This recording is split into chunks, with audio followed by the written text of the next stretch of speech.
Do not look away. For what you are about to hear was never meant for you, never meant for anyone. Hidden in the sealed ledgers of a small Missouri town lies the account of a child who should never have existed. A boy whose presence drew death, like a magnet draws iron. A boy whose smile could disarm, but whose eyes betrayed something that science, even at its most advanced, still cannot define. His name was Timothy Caldwell. 8 years old, fragile, innocent in appearance only. The summer of 1867 was supposed to mark the rebirth of Sedalia County. The Civil War had ended just 2 years earlier, but its scars ran deep across the families of Missouri. Widows worked the fields alone. Children grew up in silence, waiting for fathers who would never return. Among them walked Timothy, the orphan son of a soldier and a sickly mother, placed in the reluctant care of an uncle hardened by grief. No one questioned the arrangement. Farms needed hands, and mouths, if small, needed feeding. Yet from the moment Timothy stepped onto the Caldwell land, the air seemed to change. Neighbors spoke of unease, though none could explain why. Animals stirred when he approached. Chickens refused to forage near the fence line. Horses shied when his pale eyes fell upon them.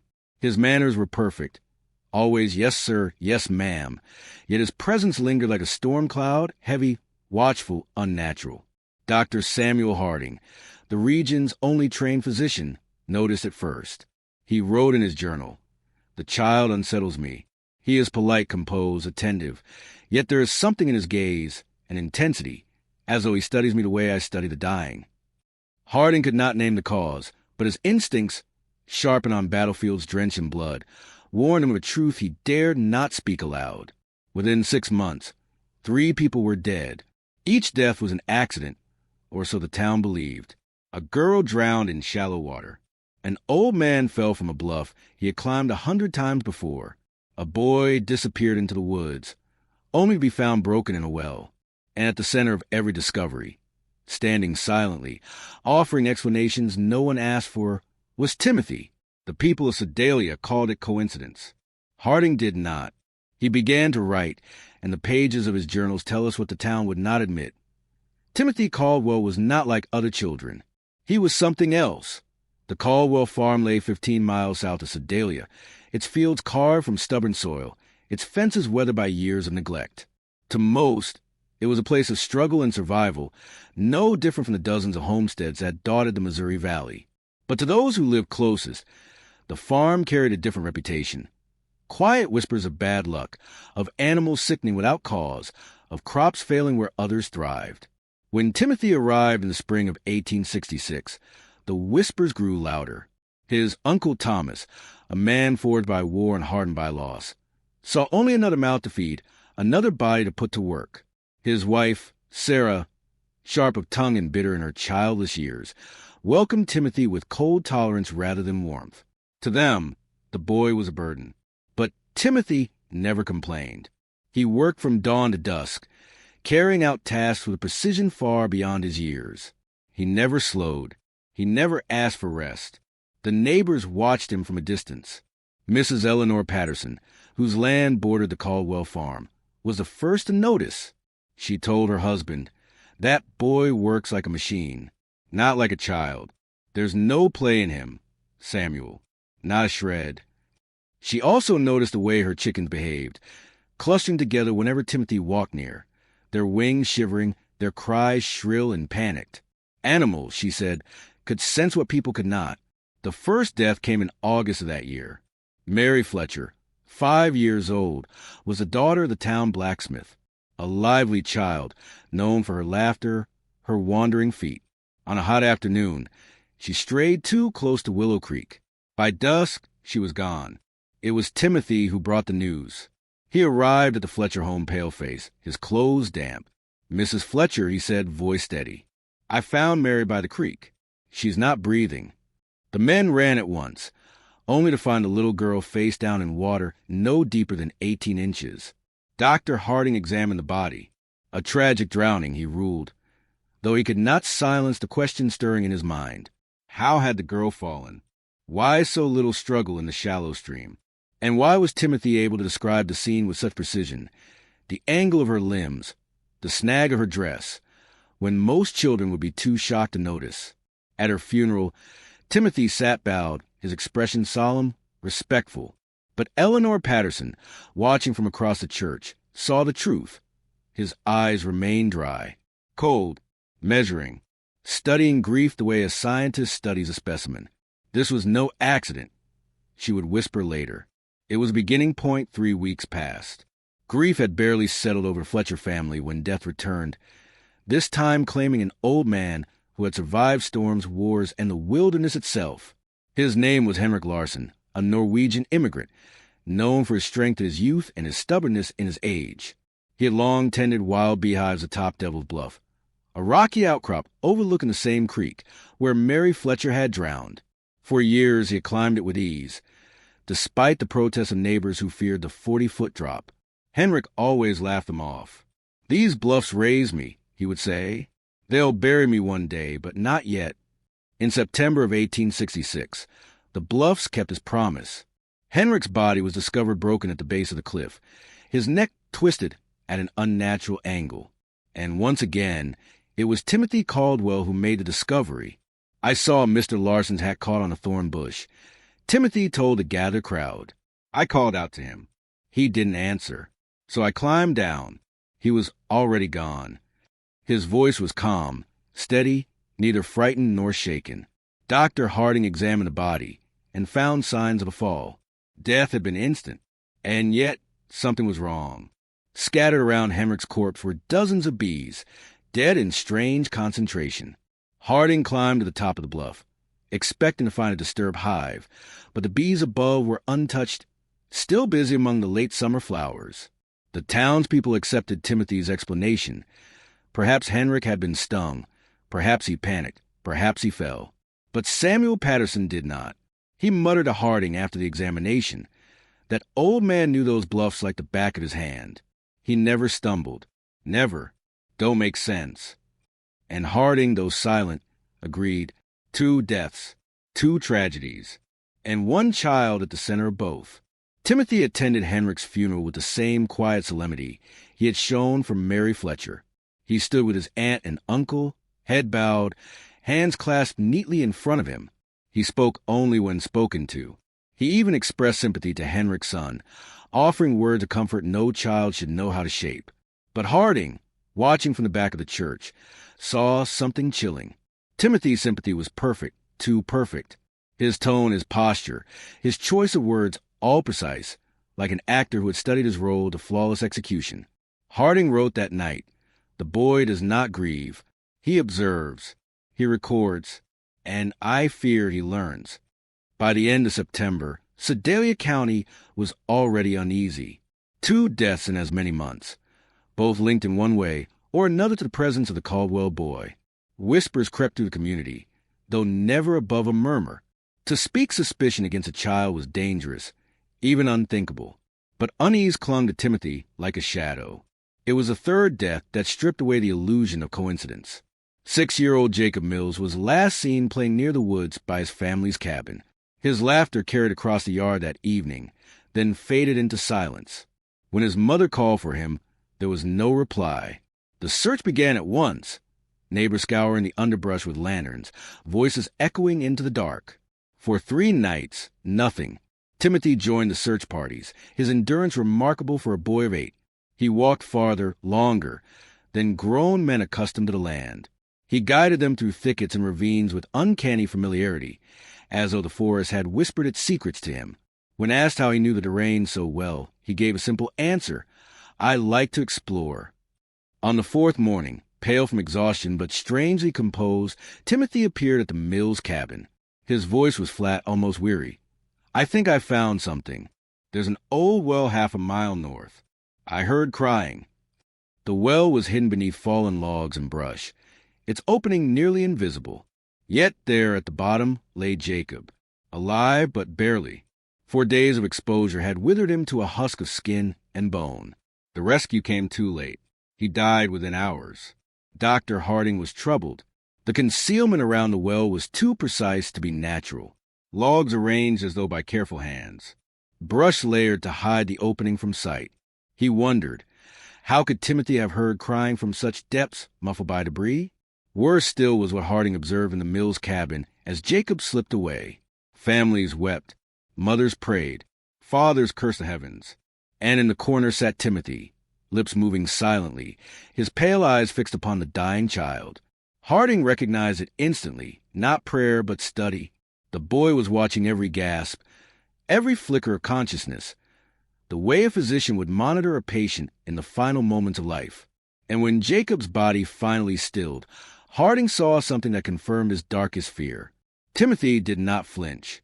He did not weep. His expression was one of calm and satisfaction.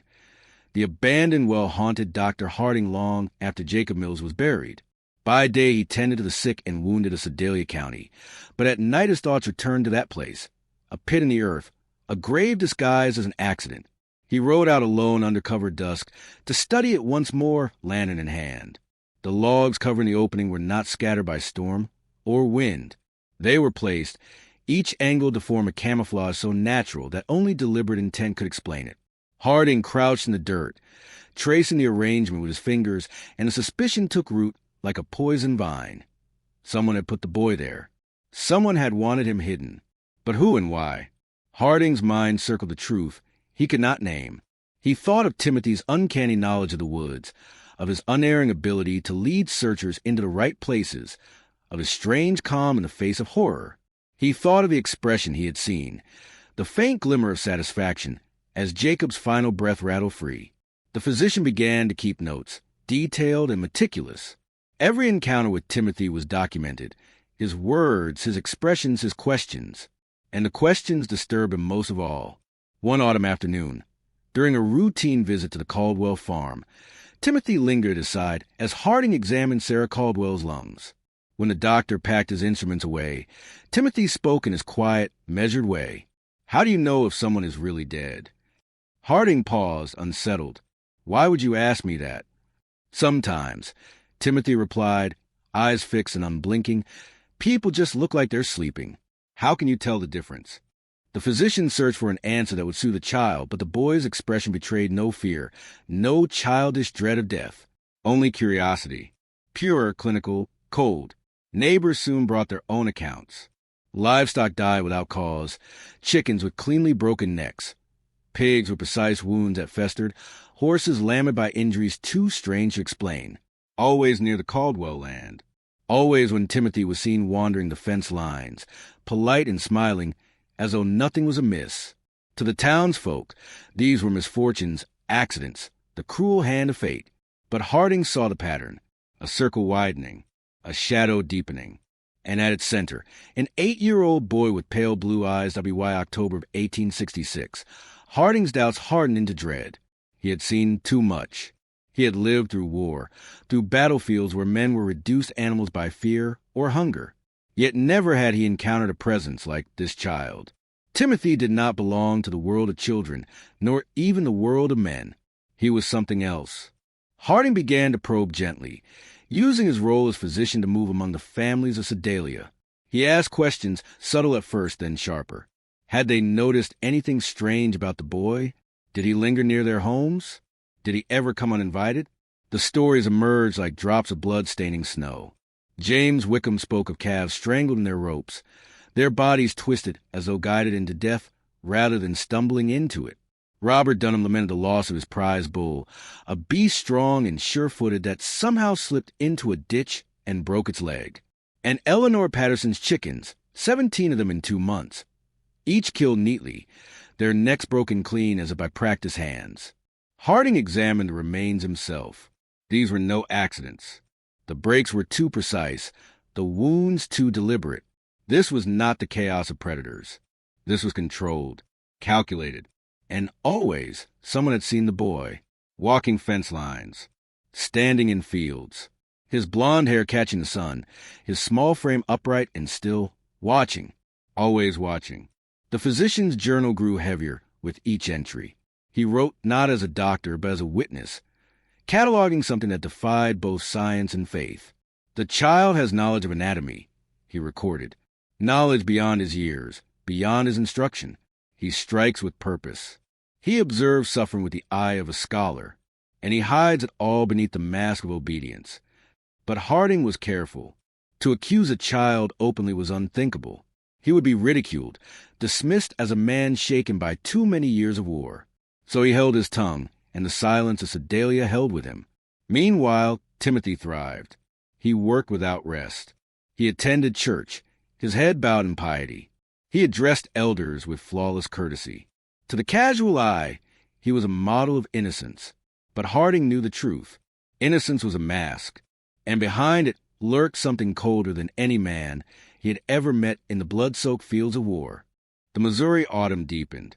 The leaves turned, the air sharpened, and with each passing week, Timothy Caldwell grew more visible, not in the way of children seeking attention, but in the way of shadows, present where one least expected, silent where silence was unnatural.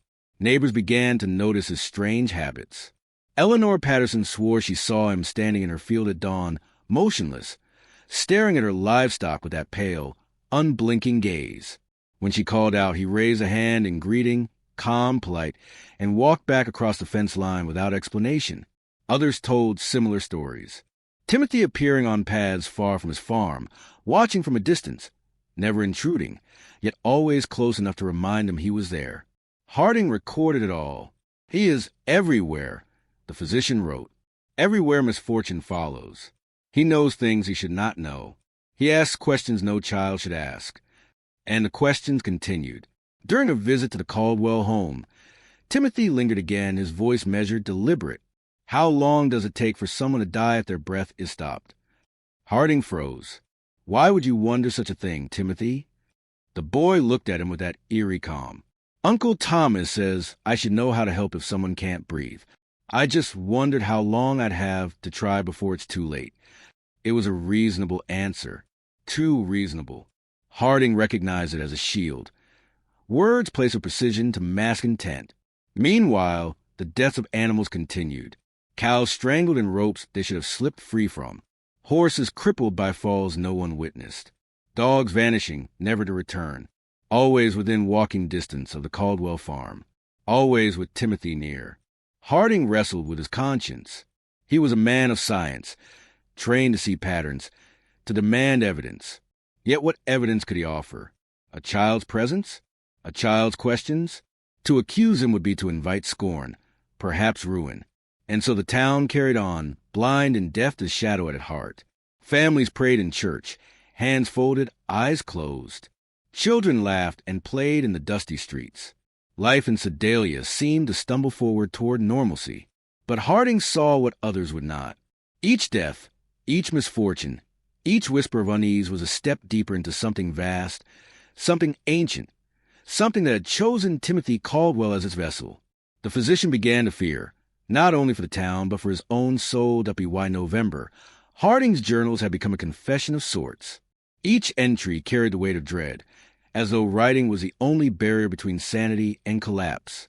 His handwriting grew more frantic, his observations more dire. He no longer spoke of coincidence. He no longer entertained doubt. Instead, he named what others would not. The boy is a predator. He wears a mask of innocence, but beneath it is a coldness that hungers. He learns from suffering. He thrives on it. Timothy's reputation among his peers was equally strange. The children of Sedalia rarely played with him. They did not mock him, nor did they exclude him openly. Rather, they avoided him with the same instinct that drives animals from fire. They could not explain it. But when Timothy's eyes lingered on them too long, their laughter faltered, their games dissolved, and they drifted away, uneasy and quiet. Yet adults found no fault. Thomas Caldwell spoke of his nephew's diligence with grudging pride.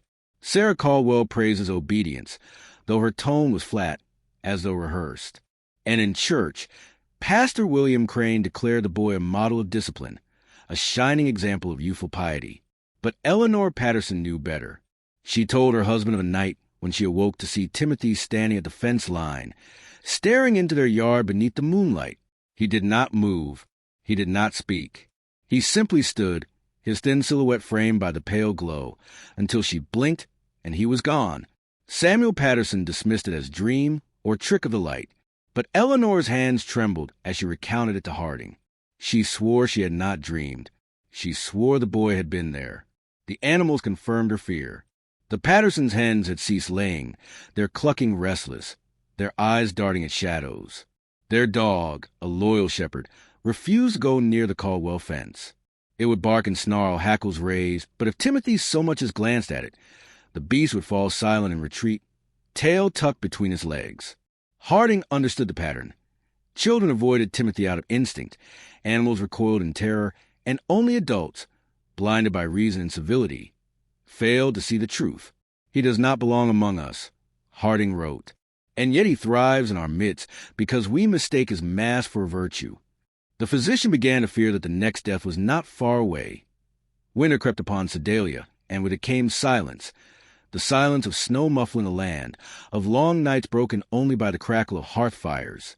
But beneath that quiet, something stirred. Misfortune, as though called by name, circled closer to the Caldwell farm. It began with the livestock. In December, Thomas Caldwell awoke to find one of his strongest horses dead in its stall. No signs of illness, no thrashing, no broken boards.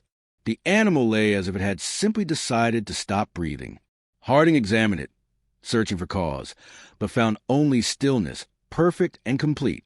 Days later, 2 calves were discovered tangled in their ropes, strangled in a way no beast could manage on its own. Their deaths were clean, without struggle, as though guided into suffocation by a steady hand.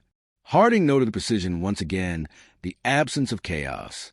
And always, Timothy was near. When neighbors asked him about the animals, he answered with innocence. "I tried to help, but I was too late," he would say, his tone heavy with practiced regret. Adults nodded, comforted by his politeness. But Harding saw the truth in his eyes. The boy was not mourning. He was measuring, testing, recording. The physician's dread grew unbearable. He began to dream of the boy, dreams where Timothy stood at the foot of his bed, pale eyes gleaming, lips curled in a smile too subtle to name. In the dreams, Harding could not move. He could not speak. Only watch as the boy's small hand reached toward his chest, fingers curling as though to stop his breath. Each morning, Harding awoke drenched in sweat, his pulse hammering, his throat raw from silent screams. Yet Timothy, by daylight, remained a model of composure. He prayed in church. He answered questions in school with intelligence beyond his years. He worked the fields with tireless resolve. Adults praised him. Children avoided him. Animals fled from him. Harding's notes turned darker still. This is no ordinary child. His presence corrodes the living. His touch, unseen but felt, unravels the fabric of the natural order. If left unchecked, the deaths will not stop. They will multiply. And soon, even the strongest among us will fall. But the physician could not act. To accuse a boy was madness. To name what he truly feared, that Timothy was not merely cruel, but something other, was heresy. And so, Sedalia carried on, unaware that the heart of winter carried with it not only frost and hunger, but something far colder. Christmas came to Sedalia in muted tones. The war had drained joy from the land, and the hard winter made celebration a burden. Families gathered in small circles, candles lit, hymns sung in low voices. They prayed for survival more than for salvation. At the Caldwell farm, Thomas and Sarah hosted a modest supper. Harding was invited, as he often was, both for his role as physician and his lingering friendship with Thomas. He arrived weary, but grateful for warmth, determined to mask his growing dread. The table was laid with cornbread, smoked ham, and potatoes. The family bowed their heads as Pastor Crane offered prayer. Timothy sat between his aunt and uncle, hands folded neatly, posture perfect. He spoke the words of blessing with flawless precision, his voice steady and clear. And yet Harding could not take his eyes from him. When the prayer ended and food was served, Timothy ate politely, speaking little. But Harding noticed the details others ignored.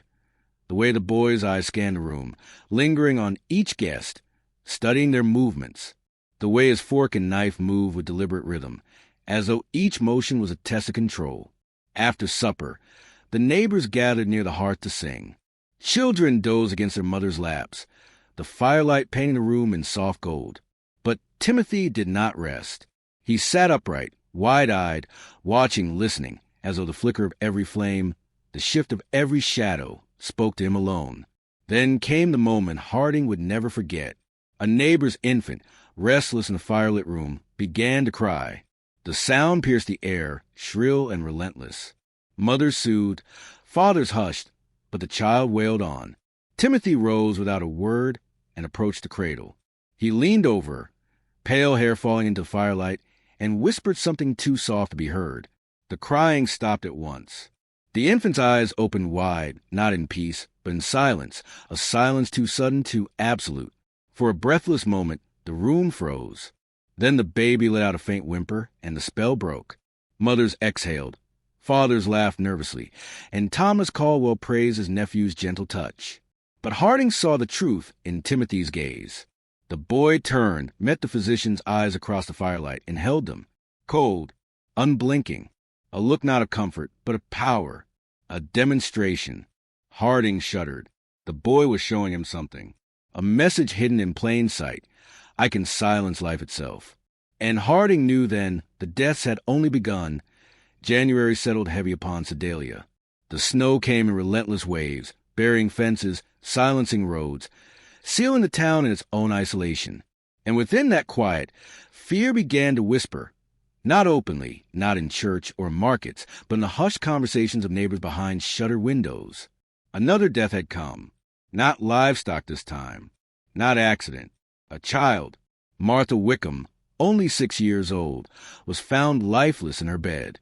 No fever, no cough, no sign of struggle. Her face lay calm, her eyes closed, her lips parted slightly as if in dream. The family wept, bewildered. The doctor, Harding himself, could find no cause. Her heart had simply ceased. The town mourned, but in its grief, Timothy Caldwell stood apart. He attended the burial in his finest clothes, standing beside his uncle, head bowed. Yet Harding watched him closely.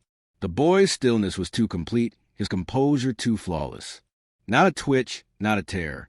Only the faintest curve of his lips, so subtle that none but Harding seemed to see. That night, Harding wrote by candlelight.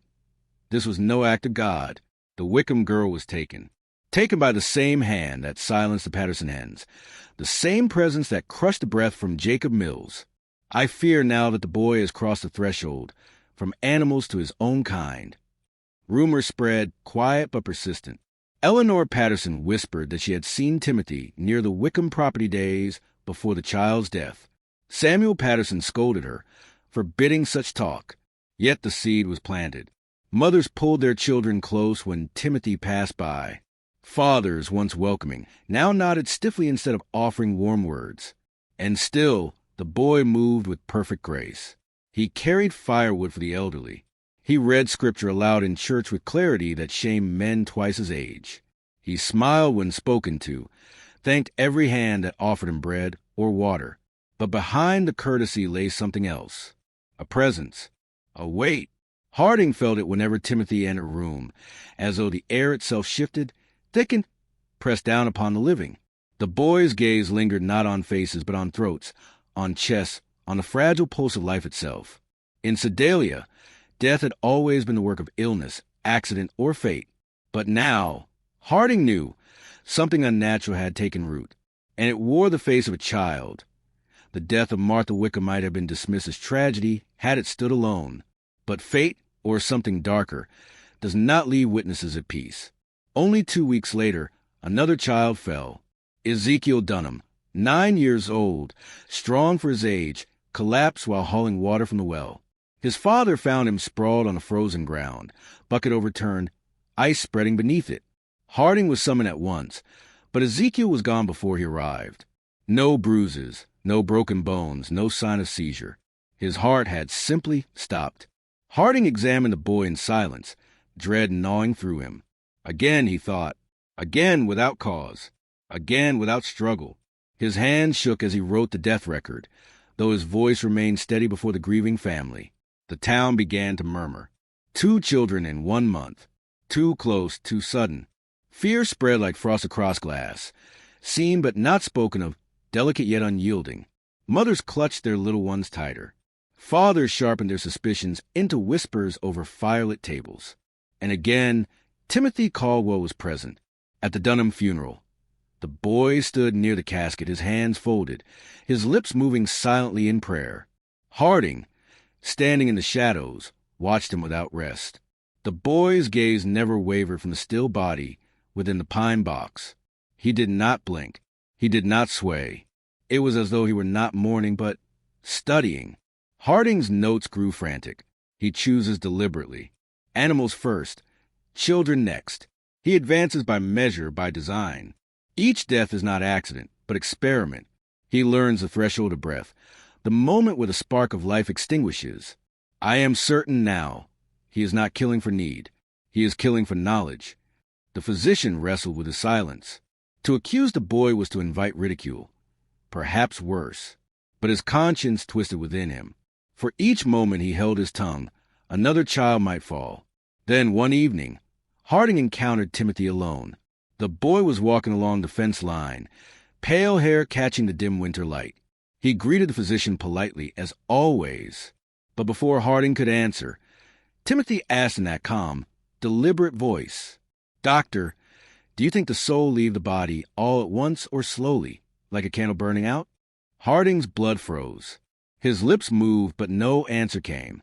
Timothy only smiled faintly, nodded, and walked on into the snow. For the first time, Harding felt what others already had.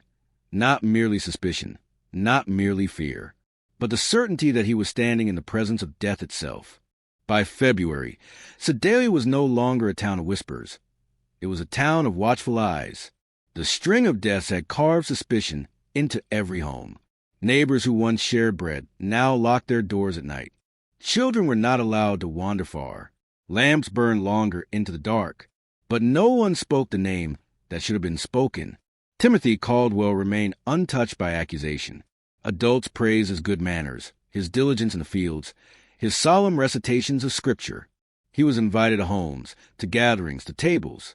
He was trusted, but only by those who could not see. The children knew better. They avoided him with instinct sharper than reason. They crossed the street when he passed. They silenced their laughter when his pale figure appeared. And yet, when asked why, none could answer. They spoke in half-formed phrases, in frightened glances, in vague mutterings of, "He makes me feel strange." Animals, too, confirmed it. The Patterson shepherd refused to leave the house if Timothy stood near. Horses balked when he approached, their eyes rolling white. Chickens ceased laying when he lingered by the coops. Harding saw the pattern clearer than anyone. The physician's journal became a scripture of dread. The boy grows stronger. His presence deepens. He no longer asks questions of curiosity, but of certainty. He seeks not to learn, but to confirm. And each death brings him closer to what he desires. Yet none see it but I. None will act. And then came the night at the schoolhouse. The children were gathered for evening lessons. Pastor Crane instructed them by lamplight, his voice rising with psalms. Outside, the wind howled across the frozen ground. Within, warmth and routine held steady, until the lamps flickered. One by one, the flames sputtered, dimmed, then surged higher, casting long shadows across the walls. The children grew restless. Crane calmed them with prayer. But Harding, who had been present to collect a child's medicine, saw Timothy in the corner of the room. The boy's lips moved silently. His gaze was fixed upon the flame. And as his eyes narrowed, the lamplight wavered again. The children shrieked. The pastor shouted. But Timothy only watched calm, serene, as though the chaos belonged to him. When the light steadied, he looked up straight into Harding's eyes and smiled. Harding left at once, his heart pounding, his mind spiraling. For he understood Timothy was not testing animals, nor children, nor flame. He was testing dominion. Dominion over breath. Dominion over light. Dominion over the very order of life itself. And Sedalia slept on, blind beneath the weight of its own denial WY early March. The snow began to thaw, but with it came no relief. The earth softened. The roads turned to mud, and the graves, so many fresh graves, sank unevenly into the ground. Sedalia bore the look of a town worn thin, not only by winter, but by something unspoken that gnawed at its marrow. The deaths had ceased for a few weeks, but the silence was no comfort. Harding felt it for what it was, not reprieve but anticipation, the pause of a predator before it strikes again. And Timothy Caldwell moved through the pause with unnatural poise. He was seen often at the cemetery. Not playing, not grieving, not even praying. Simply standing. Sometimes for an hour, sometimes longer, hands clasped behind his back, eyes roaming the rows of headstones. Mothers who passed by hurried their children along. Fathers muttered about strange habits, but none dared forbid him. Harding did. One evening, as the last light bled from the horizon, the physician found Timothy among the graves. He approached, voice stern, heart-hammering. "Timothy," he said, "these are not places for boys." The child turned, face pale in the fading dusk, eyes too calm, too steady. "But, doctor," he replied, "isn't this where we all belong sooner or later?" Harding faltered. The boy's tone was not one of mischief, nor of melancholy. It was a statement of fact, spoken with the certainty of one who knew. The physician tried to dismiss him, tried to speak of games in childhood and God's timing. But Timothy interrupted, his voice soft, almost kind. "They are waiting," he said, nodding toward the graves. "All of them. Some leave quickly, some slowly. I think I understand now." Harding's blood chilled. Understand what? Timothy's lips curved into the faintest smile. "How it feels. The moment they stop. The quiet. It is beautiful." The boy turned back to the headstones, gaze lingering on the names carved in stone, as though greeting old friends. Harding fled that evening with trembling hands, his journal later stained with ink and sweat as he wrote. He no longer observes death. He admires it. He speaks as one who partakes in it, not as a witness. This is no boy. This is an emissary of silence, wearing the flesh of a child. And the physician knew with a clarity sharper than ever before. If the town did not act soon, it would not only bury its children, it would bury itself. Spring tried to push its way into Sedalia, but thaw only revealed rot. The river swelled with melted snow, carrying with it branches, carcasses, and the stench of decay. Roads turned to rivers of mud. The town was restless, tired, starved for hope. But hope could not bloom where Timothy Caldwell walked. The boy was no longer merely strange. He was unavoidable. His presence lingered in every gathering, his pale figure slipping into sermons, suppers, markets. And wherever he went, silence followed. Laughter dimmed. Songs faltered. Even the most stubborn of fathers lowered their voices in his presence, though they could not say why. Then, in late March, the Dunhams lost another child. Little Abigail, for years old, awoke screaming one night. Her parents rushed to her bedside, but before they could light the lamp, the cries stopped. When the flame flared, she was still. No fever, no breath, no struggle, only the same serene stillness that had marked the others. Harding was summoned, though he already knew what he would find. He wrote the death with hands stiff and clumsy, the ink blotting with the weight of repetition. The town's whispers grew louder. Too many children. Too quickly. Something was wrong. Yet when suspicion stirred, it twisted away from truth. Some blamed the river water. Others blamed war sickness, a malady carried from the battlefields by passing soldiers. Pastor Crane spoke of God's judgment. None spoke the boy's name aloud. None, save Harding. That evening, Timothy appeared at his door. The child stood in the lamplight, pale and still, his shadow long against the physician's wall. He asked in that calm, steady voice, "Did she suffer?" Harding's throat locked. "What do you mean?" "Abigail," Timothy said. "Did it hurt when she left?" The doctor tried to mask his fear with anger. "You speak of things no child should." But Timothy did not flinch. He stepped closer, his eyes reflecting the lamplight in a way no human eyes should. "You know, don't you? You see what they don't. That's why I like you, doctor. You understand." Harding could not answer. His hand trembled on the edge of his desk, his pulse roaring in his ears. Timothy smiled, soft, polite, almost tender. Then he turned and walked into the night without another word. Harding collapsed into his chair, sweat pouring down his back, the journal before him waiting for words. But none came. For the first time, the physician could not bring himself to write. To write was to acknowledge, and to acknowledge was to damn himself with truth. And still, in the silence of his home, Harding heard the echo of the boy's voice. "You understand. April came with rain, heavy and unending. The fields drowned, the roads washed out, and the grave swelled with water. Coffins shifted in the earth. The churchyard stank of damp soil and rot. The town's grief ripened into unease. No one spoke it plainly, but every home now lived in dread of nightfall. Families locked their shutters, prayed longer, watched their children's breathing as they slept. Fear had become the marrow of Sedalia. Harding no longer slept. His journal grew thick with frantic entries, each one darker than the last. He is not bound by chance. He selects. He learns. Each death bears his mark. Yet none will see. None will act. I am alone in this. And yet Timothy thrived. His manners remained impeccable. His politeness flawless. He carried books to the pastor, fetched water for the widows, helped Thomas Caldwell mend fences. He was, in all visible ways, the model of a Christian boy. But Harding saw beneath the mask.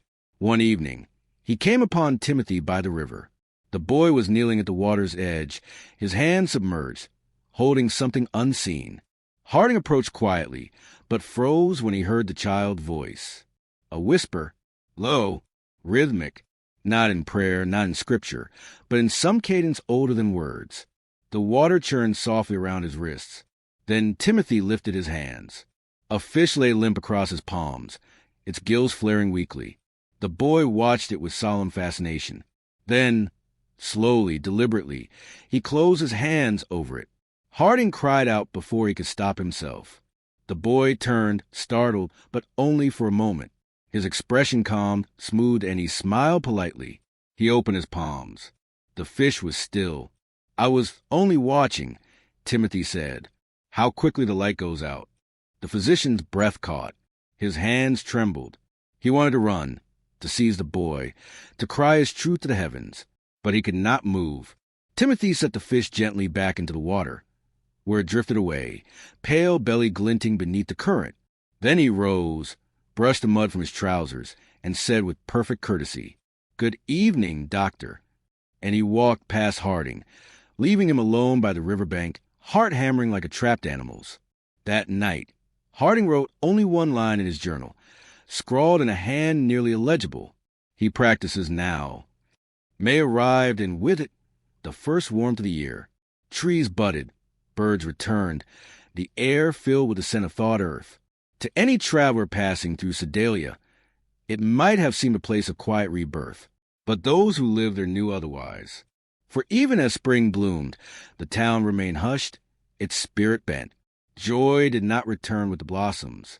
Weddings were postponed, suppers shortened, gatherings avoided. The people carried their fear like a second skin, and Timothy Caldwell walked among them like a shadow. The boy had grown taller, his frame more angular, his face losing the softness of childhood, yet his composure only deepened. His words were chosen with precision, his silences heavy, his gaze unwavering. Then one Sabbath morning, the church bells rang, but not for worship. Ellen Weaver, aged 8, had been found dead in her bed, the fourth child in as many months. The town gathered in silence, the pews overflowing, the pastor trembling at the pulpit. He spoke of mystery, of trial, of the inscrutable will of God, but his voice cracked and none believed him. In the corner pew, Timothy sat motionless, his small Bible resting close upon his lap, his eyes fixed upon the casket. And Harding, seated near the back, felt the truth as keenly as he had ever felt the pulse of a fevered child. The boy was not mourning, he was savoring. That night, Harding wrote, the pattern is no longer hidden. He kills, and he watches us bury them. The grave is his theater, the mourning his music. The others will not see it, but I do. The town is his parish, and death his sermon. And then something happened that no man could dismiss. During the lowering of Ellen's coffin, the rope slipped. The casket lurched, cracked against the side of the grave, and split. For one breathless moment, the still form of the girl was visible, her face serene, lips parted, hands folded. And in that instant, Harding's eyes darted to Timothy. The boy's lips moved, just barely. No sound, only the faintest curl of a whisper. His eyes gleamed, bright as glass in sunlight, and he smiled. Not the polite smile he offered to elders, not the courteous mask of boyhood, but a smile raw and unguarded, a smile of recognition, a smile of possession. Harding staggered back from the grave, clutching his chest, bile rising in his throat. None saw what he saw, none but him. And in that moment, he understood with dreadful clarity. Timothy was no longer learning, no longer practicing. He was celebrating. After Ellen Weaver's burial, the town began to unravel. Mothers no longer sent their children to school. Fathers abandoned their fields to keep watch through the night. Rumors churned like the river after a storm of curses, of poisoned wells, of spirits come to claim the innocent. Every explanation was offered, except the true one. Timothy Caldwell was more present than ever. He carried hymnals for the pastor. He fetched medicine for the elderly. He mended fences, swept porches, bowed his head in prayer at every table. He became, in appearance, indispensable. And in his presence, none could accuse him. For who would condemn a boy so dutiful, so mannerly, so devout? Only Harding. The physician's journal grew ragged with ink and fear. It is no longer a question of if, but when. He takes him as easily as one plucks fruit from a tree. His hands leave no mark, his method no trace. He moves through this town like a shadow with patience unending. They call it pestilence, they call it judgment, but I know it by its true name, design. One evening, Harding was summoned to the Caldwell home. Thomas Caldwell had collapsed at the table, pale and gasping, his heart failing. Harding worked feverishly, compressions, tinctures, bloodletting, but the man's life slipped away beneath his hands. When at last he stopped, sweat-soaked and shaking, Harding looked up.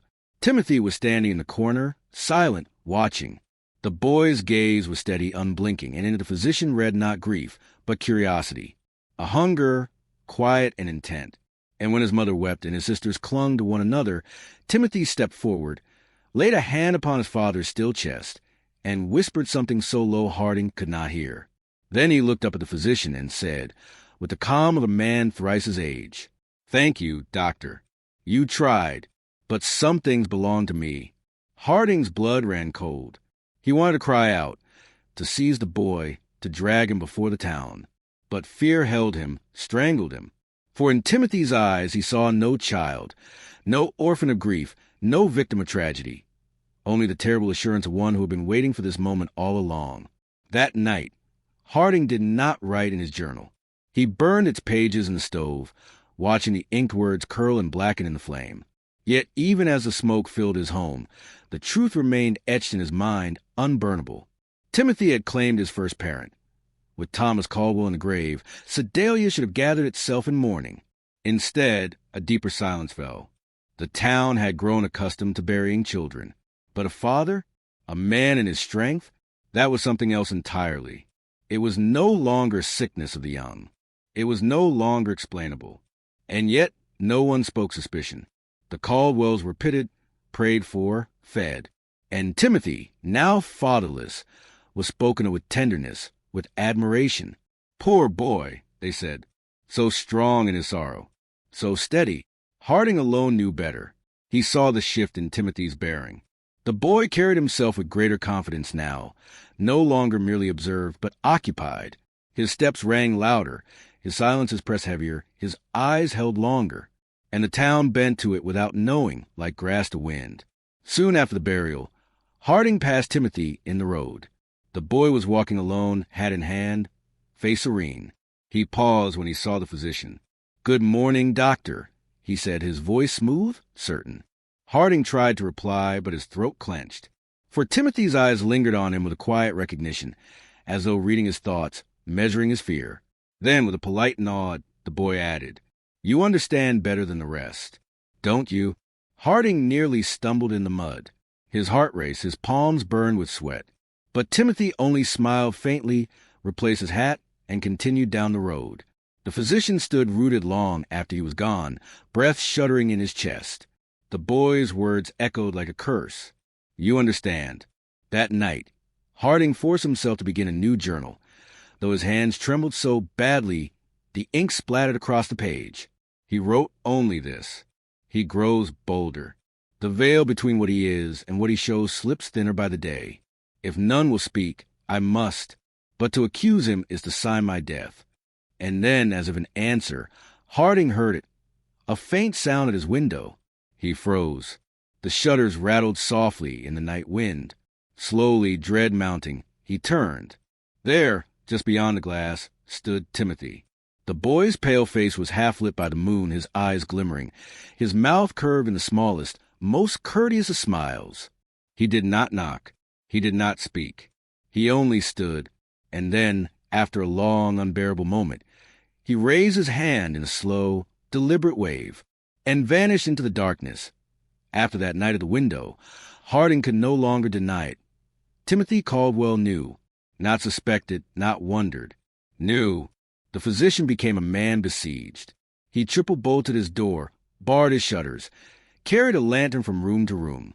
Yet always he felt the boy's eyes on him, even in daylight, even among others. Every creak of floorboard, every whisper wind at the eaves felt like Timothy's breath at his neck. Still, the town praised the child. Women brought pies to the Caldwell home. Men spoke admiringly of his fortitude. Pastor Crane declared from the pulpit that the boy was a model of Christian perseverance. Harding nearly rose to shout him down. Nearly. But when Timothy turned in his pew and let his gaze rest upon the physician, Harding's words withered in his throat. He wrote feverishly in his new journal. The town bends to him as iron to a magnet. They love him. They revere him. He has bewitched them, though not by charm, but by inevitability. They are already his, though they do not know it. Then came the night of the storm. Lightning split the sky. Thunder shook the houses. Rain lashed against windows. Harding sat awake, unable to sleep, when a knock came at his door. 3 soft raps. Polite, patient. His lantern quivered in his hand as he approached. The knock came again in a voice, calm, measured, unmistakable. "Doctor, may I come in?" Harding froze. His mouth went dry. He did not answer. The silence stretched. Then the voice again, perfectly courteous. "It is only me. Only me." The physician backed away from the door, heart hammering, and did not move until dawn broke gray and wet across the town. When at last he dared to open his shutters, the porch was empty, save for a small pair of footprints in the mud. That day, Harding walked the town in a haze, searching for courage. He stopped at the Mercantile, the tavern, the church. He looked into faces, worried, weary, faithful, and tried to speak, to tell them, to warn them. But each time Timothy appeared, by the well, at the corner, in the doorway of the schoolhouse, watching silent, a shadow in plain sight. And Harding's words shriveled before they ever left his tongue. That night, Harding wrote only one sentence before slamming the book shut. "I am already dead." June arrived, and with it the heat. The air turned heavy, the nights close and stifling. Crops withered in the fields. Tempers frayed. The town seemed to breathe shallow, waiting, watching. And Timothy Caldwell flourished. He walked Sedalia with the composure of a grown man, his voice steady, his posture straight, his courtesy never failing. Children no longer played in the streets, but Timothy was everywhere, fetching, carrying, assisting, always a hand. The boy's presence had become inescapable. Harding felt himself suffocating. The physician's journal filled with broken lines, words scratched as though carved into the paper by desperation. It is not grief he feeds upon, but fear. He fattens on us, each silence a meal, each prayer an offering. He is not content with children now. He has tasted the grown. We are his flock, his harvest. Then came the night when the widow McCrae screamed. Neighbors rushed her home, lanterns blazing, to find her collapsed upon her parlor floor. Her face was pale, her lips blue, her eyes wide and empty. No wound, no fever, no sign of struggle. Only the same dreadful stillness Harding knew too well. And standing at her window, as though he had been keeping vigil, was Timothy. He explained himself calmly. He had heard her cry, had come to help, had fetched others. None doubted him.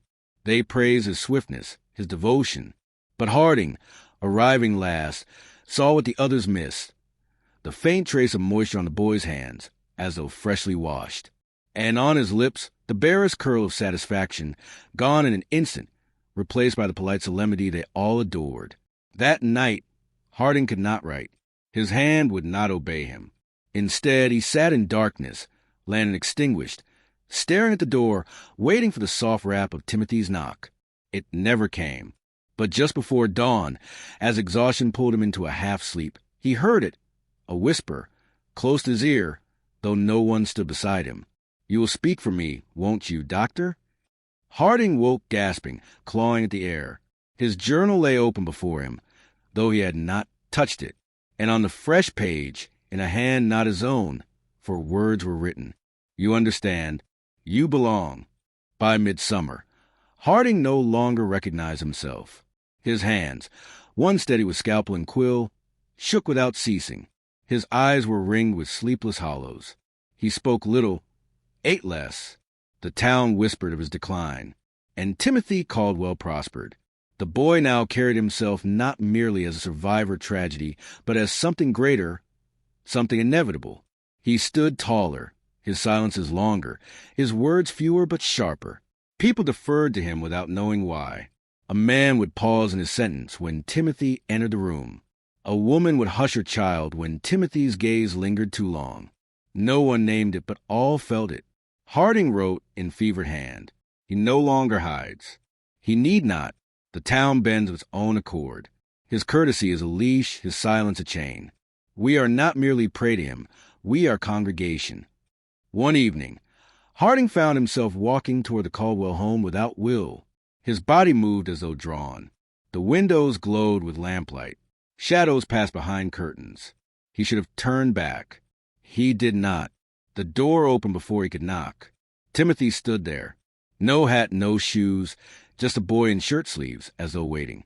His expression was not warm nor cruel, but inevitable. "Doctor," he said softly, "you are late." Harding's mouth dried. He tried to speak, but only a croak escaped. Timothy stepped aside. "Come in." And Harding did. The house was quiet. Too quiet. No sound of mother, no rustle of sisters. Only the slow tick of the mantel clock, and the faint smell of candle wax. Timothy gestured to the chair by the table. Harding sat. His legs trembled. For a long time the boy said nothing, only watched. His eyes never blinked. His lips curled, almost kind. Then, at last, he spoke. "You see me as I am." Harding shook his head. His chest heaved. But Timothy leaned closer, voice barely above a whisper. "And I see you. You've always known. That is why I let you live." The words fell like stones into a well. Harding's stomach lurched. His hands clawed at the arms of the chair. Timothy straightened, smoothing his shirt with calm precision. His voice, when he spoke again, was courteous, unhurried. "You belong to me, doctor, as they all will. It is only a matter of time." Then he smiled, gentle, polite, inevitable, and dismissed him with a nod, as though the conversation had been nothing more than neighborly courtesy. Harding stumbled into the night, half mad, heart battering his ribs. He could not recall the walk home, only the words that looped endlessly in his skull. "You belong." After that night in the Caldwell home, Harding ceased pretend. He no longer told himself Timothy was a child corrupted by grief, nor that his suspicions might be madness. The veil was gone. The truth stood naked before him. The boy was not merely wicked. He was sovereign. The town drifted deeper into his grasp. Men deferred him in council, though he had no vote. Women praised his manners, though his courtesy was colder than steel. Children avoided his gaze, yet followed his word. No one named it aloud, but all bent beneath it. And Harding, once the keeper of life and health, was powerless. His cures failed, his warnings fell flat, his very presence diminished. He was the town's physician no longer. He was its relic, crumbling in the boy's shadow. In his journal he scrawled, the words tearing across the page. "He is not content to take the body. He takes the will. He hollows the town from within." Each man who yields to his silence, each woman who softens beneath his courtesy, is less themselves, more his. They think they live still, but I alone see it. They are being devoured in soul. Then came the midsummer gathering. The town assembled in the square, a rare attempt at fellowship amid their griefs. Tables of bread and pies, children clutching lanterns, old men muttering prayers against the storm-dark sky. Pastor Crane rose to offer blessing. But before he could begin, Timothy stepped forward. He said nothing. He did not need to. He simply lifted his hand, small, pale, perfectly still, and the square fell silent. Pastor Crane's words withered in his mouth. Mothers hushed their infants. The crowd stilled. Every face turned toward the boy. Every breath caught. Even the wind seemed to pause. Timothy lowered his hand. Slowly, with unhurried grace, he smiled, and the people smiled back. Harding felt his stomach turn to ice. He wanted to scream, to break the spell, to shout the truth. Instead, his knees trembled, his tongue failed, and he too stood motionless, caught in the boy's gravity. Later, alone in his house, he wrote with shaking hand, "I cannot flee. I cannot speak. Even I, who knows him, bend beneath him. It is not fear alone that binds us. It is something older, deeper. We are already his. I feel it in my marrow." Then beneath it, smaller, almost illegible, "And still he waits." Harding began to dread the stillness more than the storms. In storms there was at least noise, wind, thunder, rain against the windows. But in the stillness, the silence stretched taut, thin as glass, waiting to be broken. He felt it in his chest, in his teeth, in the ache of his bones. Timothy was waiting, and so the town waited too. Life went on, outwardly.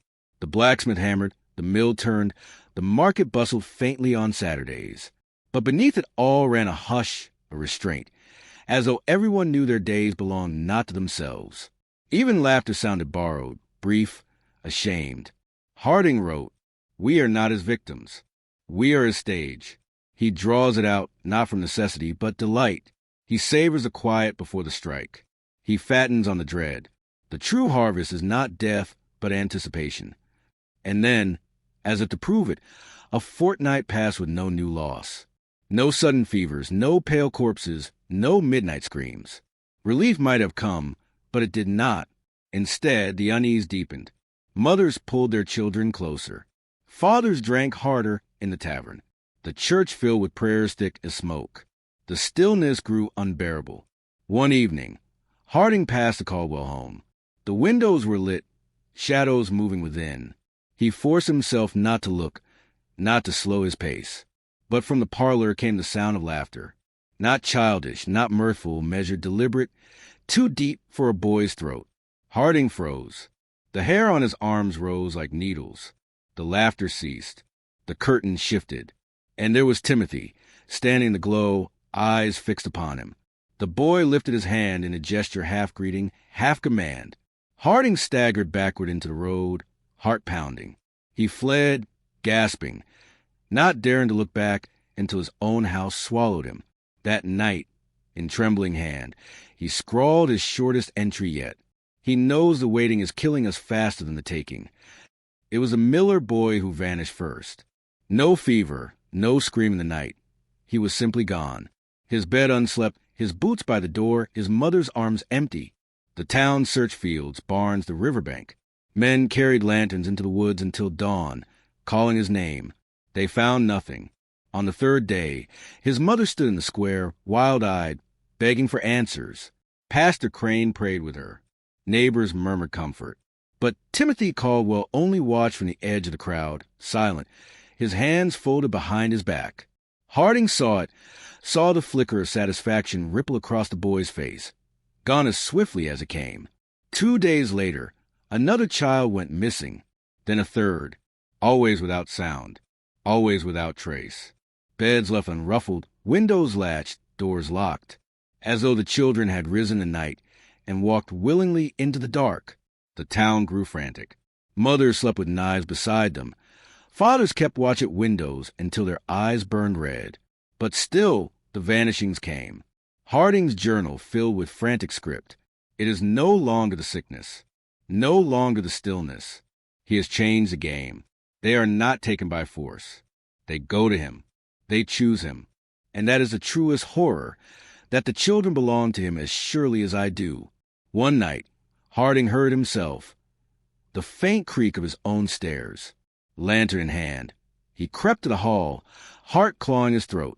And there at the top of the staircase stood his daughter.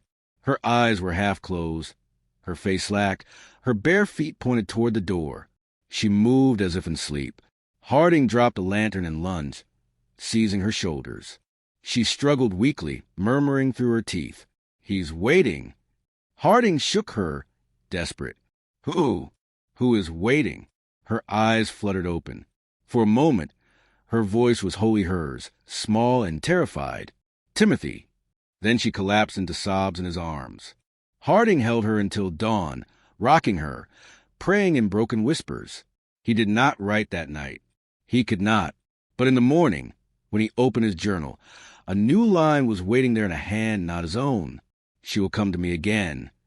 The disappearances did not cease. One by one, children slipped away, quietly, neatly, without struggle. By midsummer's end, a dozen beds lay empty. The town was hollowing, the streets too still, the air thick with dread. And yet no body was ever found, no grave filled. They were not taken. They were given. Harding saw it plain. In the faces of the mothers, gaunt with fear, but silent.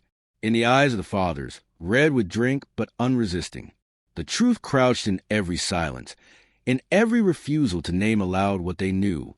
Timothy was no thief. Timothy was priest. The town itself had become his congregation, and their children his tithe. Harding wrote with shaking fury, "It is not hunger that drives him. It is ceremony, each vanishing a ritual, each absent to him. He is building something, step by step, child by child. They walked in willingly, because he has already claimed them in their sleep. He does not kill, he collects." And then, at last, Harding understood why Timothy waited. It was not the boy's strength that grew, but the town's surrender. Each silence was a stone in the altar, each vanished child a brick in its foundation. When enough were gone, when the last voice was quieted, then, and only then, would the true harvest come. The physician tried to rouse resistance. He pleaded with neighbors in whispers, begged the pastor to preach, grasped men by the arm and told them what he knew. But each time Timothy was near, on the corner, in the doorway, at the edge of the crowd, silent, courteous, inevitable. And every man Harding spoke to lowered his eyes. Every woman shook her head. Every plea fell dead on the tongue. At last, even Harding's daughter ceased to resist. He woke one night to find her standing once more at the door, her hand upon the latch, her lips moving in some silent prayer. He caught her back, trembling, but her eyes met his with a calm that froze his marrow. "Papa," she whispered, "he's calling." Harding clutched her, his tears wet against her hair. He whispered back, desperate, broken, "Not while I live." But even as he said it, he knew the words were a lie. Harding no longer pretended to practice medicine. Patients still came to his door, pale with fear, trembling with fevers, clutching children to their breasts. He examined them, yes. He mixed tonics, wrote instructions, murmured assurances. But his hand was hollow, his voice a husk. For what good was healing when the true sickness was not of flesh? The children he saved by poultice or draught were gone within nights, walking into the dark as if summoned. No tincture could bar the calling, no prayer could seal their ears. Timothy claimed them when he wished, and Harding's craft was nothing before it. The town accepted this. They spoke no word of defiance. They buried no bodies, wept no public tears. They only moved more slowly, spoke more softly, as though each day were a rehearsal for silence. Harding's journal grew fevered. He does not take the children alone. He takes the hope from their mothers, the fight from their fathers, the faith from their pastor. He is stripping us piece by piece until there will be nothing left but him. Then came the evening Harding saw the truth in its starkest form. He had stepped into the square at dusk, lantern in hand. When he saw them, a line of children barefoot, silent, their faces blank. They walked not in play, nor in dream, but in order as though in procession. And at their head walked Timothy Caldwell, not dragging them, not leading by hand, simply walking, and they followed. His step was measured, his chin lifted, his silence absolute. The children's eyes shone as if lit from within, their bodies moving without hesitation. Harding's knees weakened. He wanted to cry out, to break the spell, to snatch the smallest from the line. But his throat sealed shut, his arms would not lift. The procession passed him, close enough that Timothy's shoulder brushed his sleeve. The boy paused, turned his head, met Harding's eyes, and smiled, not cruelly, not warmly, simply as one might smile at a man who has finally ceased to resist. Then the line moved on, vanishing into the dark. Harding collapsed where he stood, weeping into the dust. That night when he opened his journal. He found no words left within him, only a trembling hand, scratching again and again across the page the same phrase. I belong. I belong. I belong. By autumn, there was no town. The houses still stood, the mill wheel still turned, smoke still rose from chimneys. But those who remained within were no longer themselves. They spoke less, moved less, ate less. They drifted like shades, waiting for summons. Harding moved among them as ghosts among ghosts. He still carried his lantern to the streets at night, still pressed his hand to the shoulders of neighbors, still whispered his broken questions. Do you not see? Do you not know? But their eyes slid past him, dull and unblinking. They no longer wept. They no longer prayed. They no longer resisted. It was not grief that stilled them, but obedience. And always, in the periphery, Timothy Caldwell watched. Never in haste, never with display. Sometimes on a porch, sometimes by the well, sometimes simply standing in the road as though waiting for Harding pass.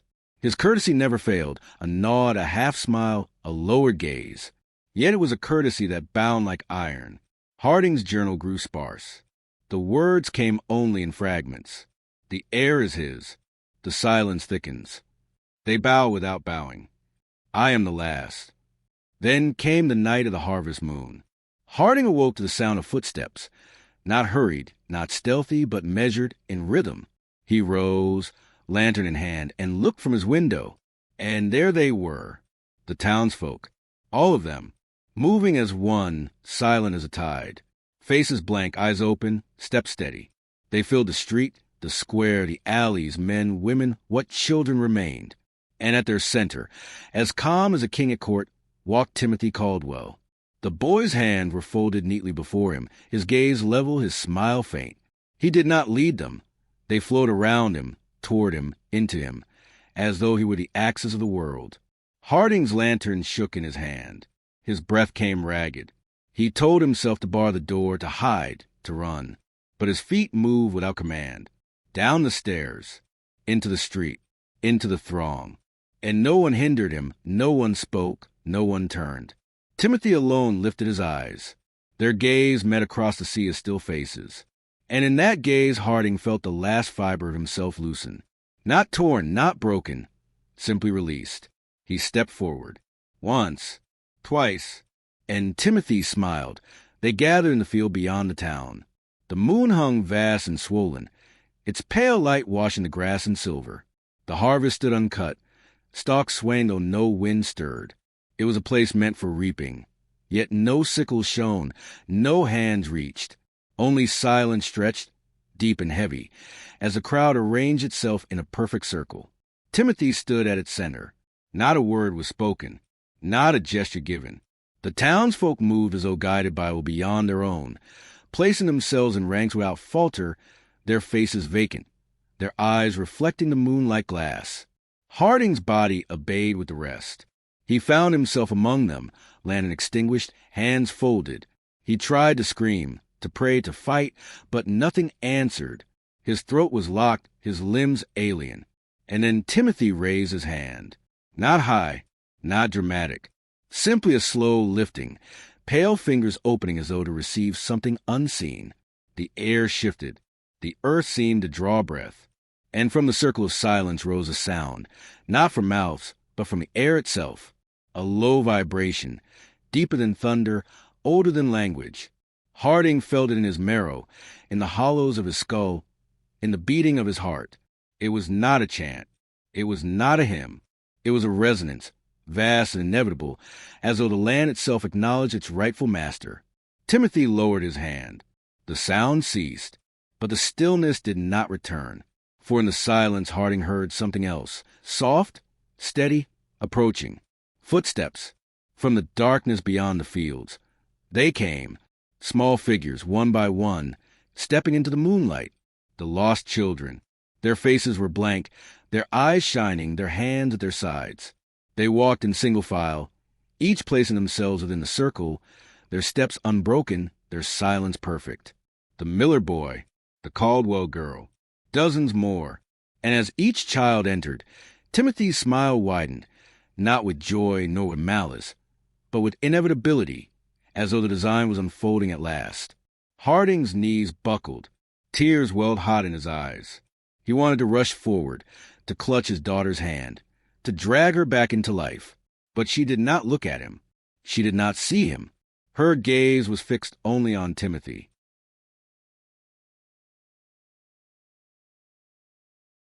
The hymn rose and the world narrowed. Harding clutched at the earth, nails clawing dirt, desperate to anchor himself. But even the ground seemed to pulse with the sound, each beat of the hymn shaking through the soil into his marrow. Around him, the townsfolk swayed in unison. Their lips never moved, yet the resonance poured from them, their chests heaving in time to a rhythm older than breath. The children stood at the center, eyes lit from within, their small bodies trembling with the force of what moved through them. And at the still heart of it all stood Timothy Caldwell. The boy's arms were lifted, his face calm, his mouth closed, yet the song poured from him most of all, as if the others were but echoes of his note. His gaze swept the circle, resting finally on Harding. For the first time, Timothy spoke to him alone. "You resist still." The words were not accusation nor anger.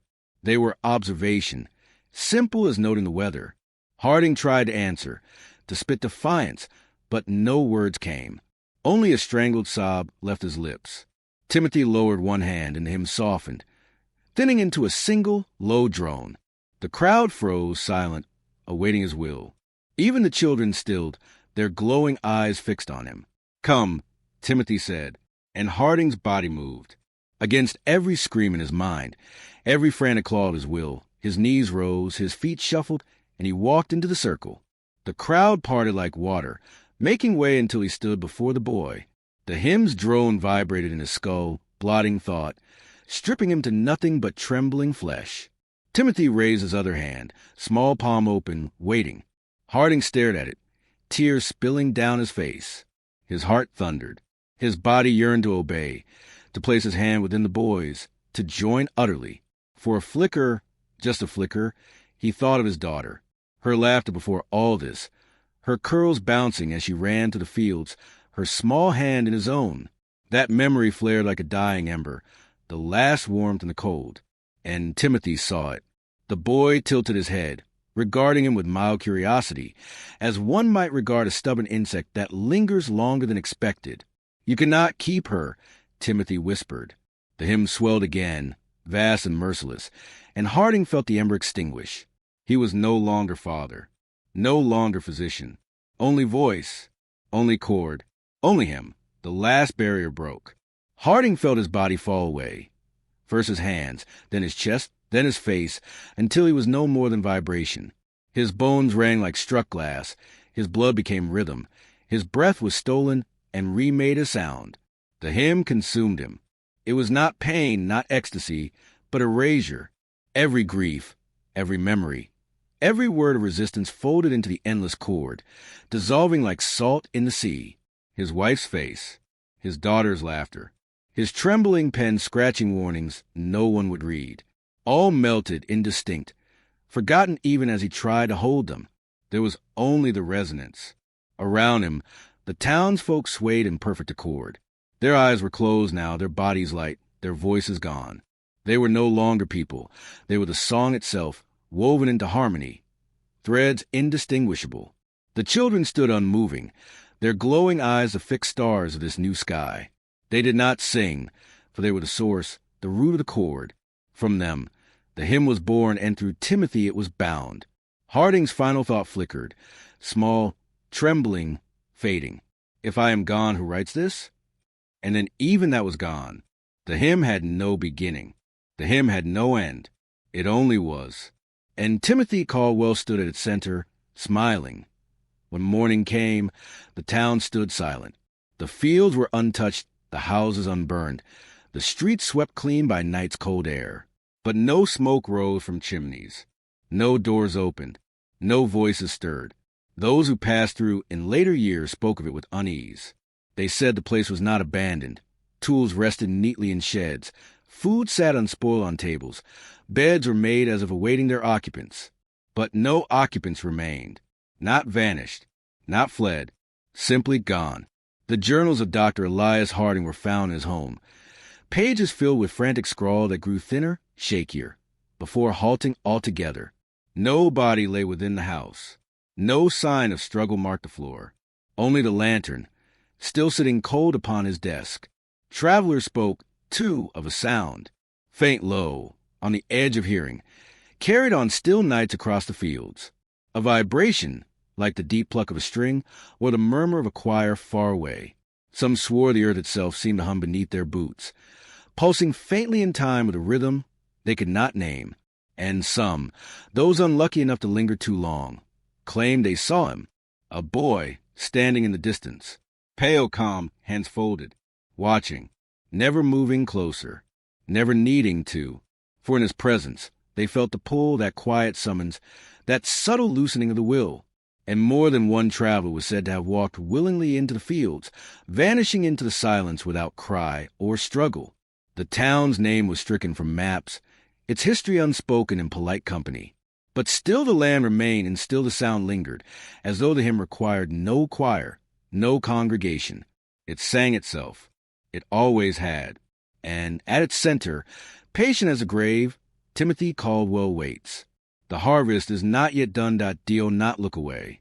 Do not pretend you did not hear it. You have walked with me through the silence, through the hymn, through the harvest. And if you are still here, it is because part of you already belongs. The song spreads. It waits in shadows, in fields, in the quiet hours of night when your house seems too still. It will come for you as it came for them. And when it does, you will remember this voice. Do not wander alone. Do not fall silent. Stay with us. Stay inside the circle. Subscribe. Join the hymn.